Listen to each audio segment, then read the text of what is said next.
Ewan, dyan ako sa kilikili mo kasi sa kilikili nito. Hindi mo yung idama dyan, ba? Wala naman bato dito. Hindi na kita dahil ayoko nang mairita. Sa labas ba ito nang Buo nga, no? Sa labas ba ito nang galing? Sa bahay niyo ba? Bibigay weekly Parang nga, budget. hindi pa tapos yung tas eh. Hindi Anong pa tas? tapos. Eh, wala ba tayo binigay na yung weekly ano sa inyo? Tama! Ikaw na! Siyempre, hati tayo nun eh. Kami nanalo sa ano. Anong hati? Ang tagal.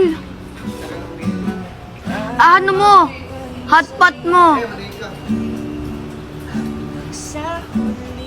Ginawa din naman. Ay, manahimik ka. Huwag kang kakain ah. Huwag kang hingin ketchup, ha. Mag-diet ka. A few moments later. Kanin bang eh. Anong gaya? Masarap kumain ng kapa. Pabay pang kakain ko. Masarap. Pang dagdag sa putahe.